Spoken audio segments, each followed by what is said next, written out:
Welcome to the Cloud Exchange. My guest today is Brian Griffith, a Deputy Assistant Director at the Criminal Justice Information Services, or CJIS Division at the FBI. Brian, thanks so much for taking the time today. Thank you. I'm happy to be here. Let me set just a little bit of context for our discussion. As we've heard many times over the last year during the pandemic, the cloud really has saved the day. For the 2,500 or so employees that work at CJIS, that statement couldn't have been more true. The CJIS annual report highlights how the cloud enabled at least 70% of all employees to work at the same level, if not a higher level, remotely.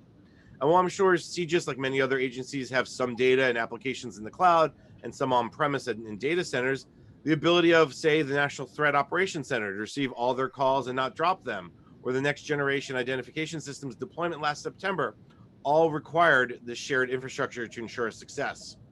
Now, Brian, you're going to tell us a lot more about these and other successes that CJIS has and where the cloud and IT modernization is heading in the future. So let's just start with that big question, IT modernization. Talk to me a little bit about where you guys are at with your strategy and how does the cloud fit into that effort? Sure. It's helpful to understand, I think, who CJIS is. CJIS is the law enforcement facing arm of the FBI. So while a lot of the FBI's mission turns and faces the agents and the mission that most people know about the FBI from TV and their awareness, CJIS Division is an information sharing tool that turns and faces state, local, tribal, federal law enforcement, providing them the information and the awareness, situational awareness that they need in order to do their job, to include criminal history information. We also execute the NICS gun background checks. So for firearm purchases, we produce crime in the United States. We have NCIC. If you've ever encountered law enforcement along the roadside, the running the name through NCIC to give situational awareness to officers in the field. Those and many other what we refer to as national asset programs exist and are maintained here at CJIS, as well as the service delivery capability, the users, the service providers who actually do the biometric identifications, who do the NICS gun background checks, those kind of service providers who use our systems also exist here at CJIS. And so you mentioned the pandemic. During the pandemic, we had a challenge of not only maintaining the systems, keeping them available, and making sure that the service was being provided to law enforcement, but also to make sure that our service providers had access to those systems, many cases in a remote environment. So the question you asked was about our strategy and how does modernization fit into that. There are really four thrust areas or focus areas that from an IT perspective we care about right now. The first is to prioritize security. You'll be hard pressed to find us ever remove that from the top of that list.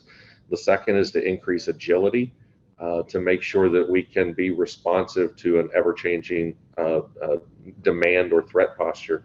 And the third is to promote cost transparency and value. Actually, a business focus area that is intended to basically allow us to sharpen the saw and improve our efficiency and effectiveness. And then the last is the adoption of enterprise services, moving away from a place where we kind of roll our own in so many different areas and instead consume services that are available from our ITB, our IT branch partners at headquarters. So the use of community cloud, of cloud services, is essential in achieving each one of those areas. You know, we believe that the cloud's going to help us be more secure. It's going to allow us to be more agile. It's going to give us greater investment value. And we think that as a meet point, as a nexus point for enterprise adoption and enterprise collaboration, we think the cloud allows us to do that as well. So yeah, that's kind of our IT modernization in a nutshell with those four elements. I want to go through each of those kind of modernization priorities, and maybe at the same time you can kind of weave into where you're at with them, maybe give us a little bit of a status update. So security, we can talk about that all day, and I know that there's plenty there to talk about. And as I was doing research, I know push for CJIS is around data encryption and security. Help me understand where you are as much as you can. I know there's always sensitivity when it comes to security, but how does that fit in, and where does the cloud fit into that discussion when we talk about security? So, the security in the cloud is not much different than security on premise if you're doing it the right way. You want to have your data, FIPS 140-2 encrypted, both at rest and in transit. You want to have rigorous control around your keys and make sure that you're doing your own key management. You have to make sure that you've got good digital hygiene practices, that you're not leaving a trail for people to follow. There's just so many things that were good practices on premise that also translate really well to the cloud. The cloud amps up the accountability of it all. So while you may go sometime making a decision not to patch certain software and certain services on premise and take that calculated risk, in the cloud, you in many cases don't have that ability. In many cases, the patches are released, the vendors are installing those patches. You get an announcement of a patch on a Tuesday, and it's deployed on a Saturday. So from that standpoint, you're actually tightening up the rigor around your security management by moving to the cloud.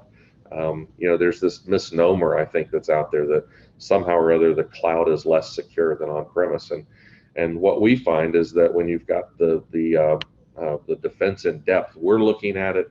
The cloud provider is monitoring and managing their infrastructure security. We believe that actually it's a more secure environment than maybe some of the false sense of security for premise compute. I think that's a key point you're bringing up. A lot of people, when they talk about defense in depth, it's the old school of the moat Yeah. and the drawbridge and the castle. But what you're really Yeah. saying is you have your roles and responsibilities at CJIS or FBI or whomever, and the cloud provider has a set of roles and responsibilities. And if you both are doing those to the nth degree, then the cloud that's why the cloud probably becomes more secure than maybe on premise. Have you guys laid out those roles and responsibilities to make sure, okay, Brian, you're in charge of this, and me, the cloud provider, is in charge of that? We have, and actually, in the federal space, we have FedRAMP, the federal guidelines, if you will, for what a cloud vendor, cloud provider, service provider is actually how they're going to manage. Then within FedRAMP, and this is again maybe a misconception that if you go to a FedRAMP approved cloud that it's automatically secure, which of course we know that's not true. Within all that says is that the infrastructure that the cloud service provider is making available to you, that infrastructure is secure, and all of the tools are in place that allow you as the client, as the tenant in that space, all the tools are in place to allow you to harden your application and harden your utilization to whatever extent is reasonable for your application. And so yeah, there's a clear delineation of what the cloud service providers will do, what we will do, and certainly they're always offering new and innovative services that we can take advantage of, be that in the form of apps that we can install, or cloud services that we can include in our application once they've been FedRAMP approved. We know FedRAMP sets the baseline, and there's the low, medium, high.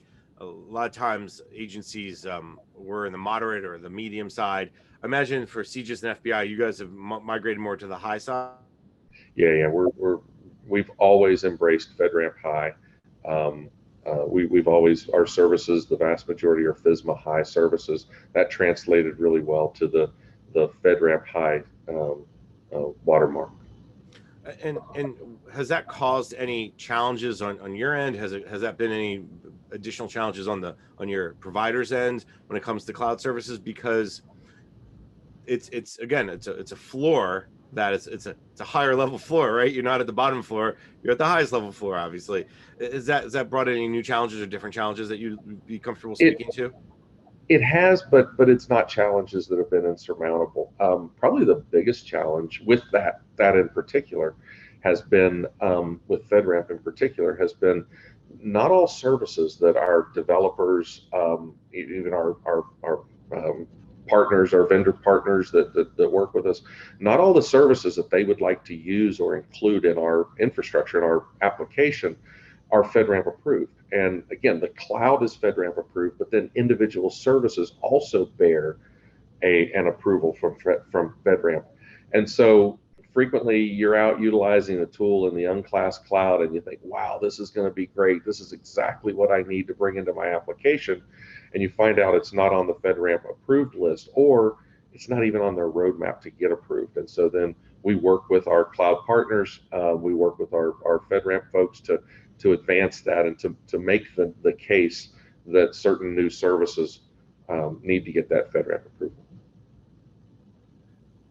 And the process, I know, is sometimes people have said is sometimes can be arduous. So I know that's part of the challenge, and they're working through it. I know the folks at FedRAMP well. I've talked to them on many occasions, and they're always willing to kind of push things forward as necessary without losing the rigor.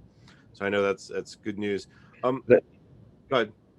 They are, and our cloud service provider partners are really wonderful to work with, because they have access to all of these services, and it's in their benefit to prioritize the services with FedRAMP that we're going to consume. So we tend to work with them and let them advocate for the services that we need. You mentioned the unclassified cloud, or the unclassified. Is FBI or CJIS moving toward a classified cloud of sorts, or is that more your on-premise data center that you can act like that classified cloud? So from the CJIS division, and I'll speak to the CJIS division and then broader to the FBI. From a CJIS division, nearly all of our work here is in an unclassified domain. So from CJIS's perspective, we operate in the unclassified GovCloud environments. The FBI certainly engages in activities that are both secret and top secret, and there's cloud activity that happens in both of those, not managed here at CJIS, but similar lessons that we've learned. Certainly, when you start getting into those other clouds, there's yet an even smaller set of tools and applications that you can use that are approved in those domains. But here at CJIS, we're predominantly unclass. Brian, I could talk a lot longer with you about security, and there's probably more to talk about maybe later on in the program, but let's continue forward and talk about the other goal under modernization: increase agility, responsiveness, changing demands, changing threat postures. Where do you see the cloud playing in that, and how are you using the cloud and other IT modernization efforts to really increase your agility? So I like to tell people that I can clearly remember a day when every project started off with hardware procurement, and immediately a 6 to 9 month delay in buying that stuff. You had to spec it out, you had to get it approved, you had to get it ordered. Once it was ordered, there was the manufacturing and production time. Then it would arrive. You had to install it, network it, put your own configuration on it, and then put it up for security approval and wait for somebody to come in and accredit it so that you could move forward with your application. I think, conservatively speaking, if you get that done for a significant infrastructure in 9 months, count that as a win. Today, if I imagined a need and said that I needed to move on an important initiative, I could have my infrastructure up this afternoon. Amazing agility, and not only have that infrastructure up this afternoon, but if it's wrong, I can change it. Next generation identification was it's an enormous application. On premise, it was over 3,600 blade servers running our biometric identification and criminal history services. And when we took the biometric aspect of that to the cloud, we did so holding our breath, but knowing that we had good options. We spec'd out the appropriate size server that we were going to order. We ordered it. We had both reserved and on-demand instances, a blend of the two. And the day we came active, we realized that we had misspec'd it. We spec'd it without enough memory. Now, do that in a hardware order that's sitting in your data center, you're probably talking about backing out the initiative and not moving forward with it. Instead, we contacted our cloud service provider. We found the appropriate instance that we actually needed that would be more appropriate for our needs. We changed our configuration to consume that new instance, and then we started killing off our processes. As the process died on the old configuration, it would come up on the new configuration, and literally over a lunch hour, I solved my memory bound problem for one of our major applications, and we pushed forward. It's that kind of agility I can't get anywhere else. I can't do that in my own data center. And so that's one of the big reasons why cloud has been successful for us, and probably one of the biggest use cases for why it's so important for us to get there. Great example of why the agility of the cloud is so important. If you could just take a half a step back and talk a little bit about when you realized you misspec'd it and you called the cloud provider and said, "Hey, we have a problem." What was really that you said over your lunch hour you kind of got it fixed? Was it really that quick? Was it within that hour and a half, whatever it took? So actually, there was probably about 2 hours of hand wringing and sweating because the vast majority of our team had not operated in that environment before. And it wasn't until one of our senior engineers I'm not joking, this is exactly how it happened. One of our senior engineers knocked on the door and he said, "Hey, I think I can move us to a new instance before this afternoon." And of course everybody looks at each other like, what kind of witchcraft are you selling here? But when we said, yeah, let's go do that, it was an easy transition. And really the cloud service provider's role in all of that was just to make sure, again, I'm talking about an enormous workload that we were moving to a government community cloud. The cloud service provider's role in that is to let us know when we say go, do you have enough instances available? So they confirmed that we in fact did have enough instances available in that production environment. Rolled over, off we went. So yeah, it literally was. That's not an exaggeration. In the morning, a lot of hand wringing. Over lunchtime, we made the configuration change, and as those processes died off, we saw our performance pick up, and we were no longer memory constrained. Again, a great example. I really appreciate you sharing that with us. And just so folks get a sense, I know you said the next generation identification on premise was about 36 blade servers, and you just took the biometric aspect out of it and put it in the cloud. 3,600. 3,600. Oh, wow. 3,600 blade servers. That's a good catch on that one. I was like, yeah. 3,600 blade servers. So roughly what percentage, if you can give it to me, did the biometric portion, was that all 3,600 or is that a portion of that 3,600? We moved about 3,000 of those. Oh, wow. Okay. So, and you still have those on premise or as a backup, or everything's in the cloud? Are you able to talk a little bit about it? So because we still have a portion of the premise footprint, we now have a lot of spares.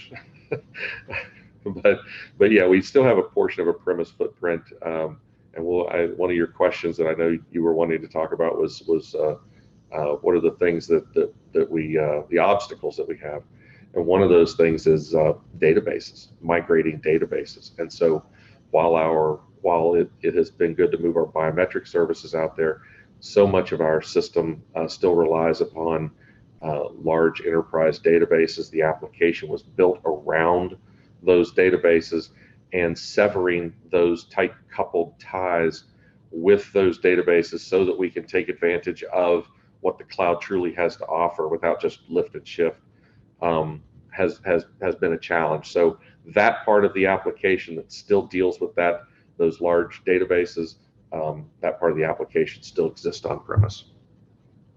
Well, let's talk about that for a second, because I think that's an important piece here. Is it the fact is because they're built on legacy systems, and we always hear the COBOL, someone just the other day mentioned Ruby on Rails. I hadn't heard that in quite a while. Is it those types, or is they maybe newer technology, but because of just the size and the importance of them, moving them to the cloud is not possible, or what? Yes, on both fronts. So we do have NCIC, the National Crime Information Center. NCIC has been a mainframe application for 30 years, and it served us well. NCIC is massive IOPS and transaction volumes in the tens of millions a day, and that, moving that to the cloud is going to require a re-architecture of the entire system. It was built and optimized on a mainframe environment, and so the idea that that application could just be moved to the cloud just doesn't happen that way. So we have to sever the application logic from an understanding of the platform that it's residing on, and then optimize, go from a single point of entry for NCIC to a massively parallel points of entry for NCIC to be able to service that same kind of a demand. So yes to the applications, and yes to the Ruby on Rails. But in addition to that, other applications that one would actually consider to be modern applications built around large enterprise databases like Oracle and a Sybase and SQL Server and tools like that, where we've taken advantage of the enterprise database to accomplish large parts of the application.